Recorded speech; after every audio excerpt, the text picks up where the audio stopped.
In abstract acrylic, it's Rapunzel and Pascal.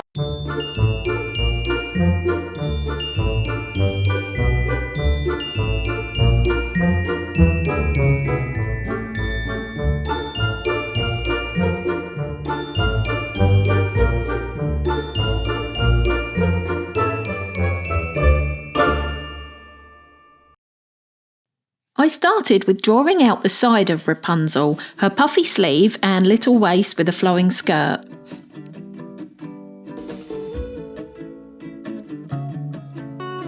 I added a swirl to represent Pascal instead of putting him on her shoulder as he usually is, as I didn't want him to steal the show, as it were. I've been actually painting a lot of the Disney princesses in different abstract styles that I'm going to give to my nieces to put in their bedrooms.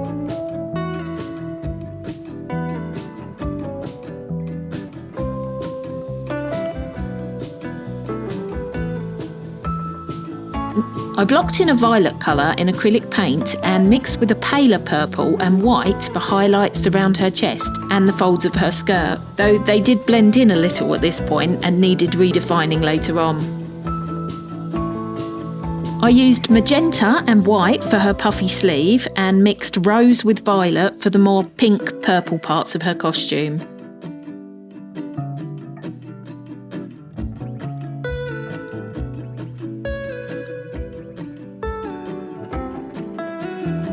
I mixed deep yellow and bright yellow together along with white to start to block in the background, which represents her hair.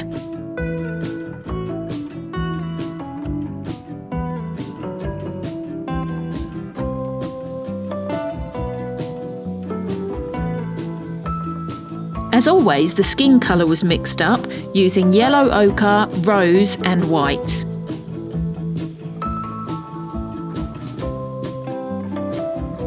I decided to paint in part of Pascal's tail onto the Rapunzel painting, just because I thought the green would really contrast with the pink. So green and red are opposite colours and they really bring each other out.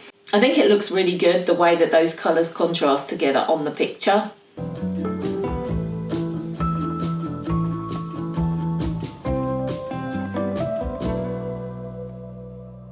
Once the paint was starting to dry, I added in highlights and shadows on her skirt in violet, magenta and white. Not only did this make the picture look more 3D, but it also helped it to look generally more interesting.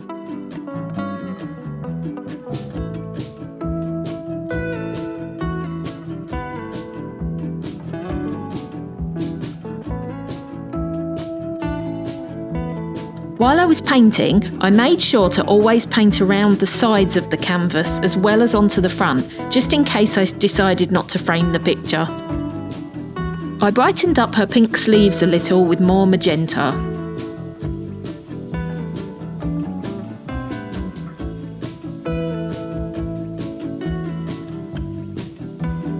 Once the background was mostly dry, I used yellow ochre and deep yellow to start to add in lines and darker colours for her hair. I wanted to paint them so that you see the colour from each princess and how those colours work together, and that you recognise them just from those colours and shapes alone. Rapunzel was pink and purple. It's quite straightforward. She's got the yellow hair, then the pink and purple.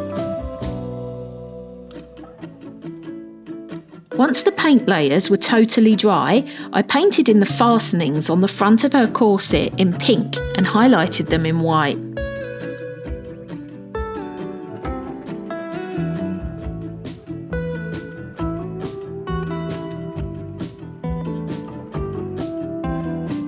Using pro markers, starting with a deep yellow, mustard and darker brown colour, I added in lines to the background of her hair. Then I continued with the pro markers, outlining each of the sections in the picture in a corresponding darker colour. So pale pink was outlined in dark pink, violet in a darker violet, and so on. I outlined the edges and shadows of her corset and skirt in a dark violet.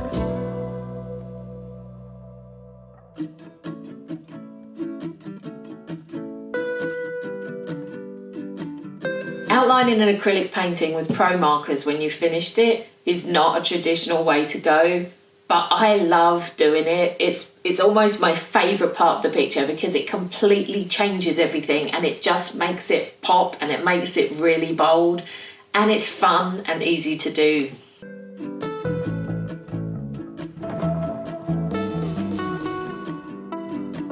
I outlined Pascal's tail in black because I didn't have a very dark green to hand, and I was happy for him to get a little more attention. Usually I hate outlining things in black. Once I was done, I quickly varnished the picture over for a lovely shiny finish. So that's it, I'm all finished with Rapunzel in abstract acrylic. I'm really happy with the way it came out, especially with the hair in the background. I don't feel like it quite looks like hair. There's something about it that reminds me of The Matrix, actually, but I love The Matrix, so I'm happy with that. If you enjoyed watching the video and would like to see any more of the Disney characters done in abstract acrylic, then check out the channel for the other ones.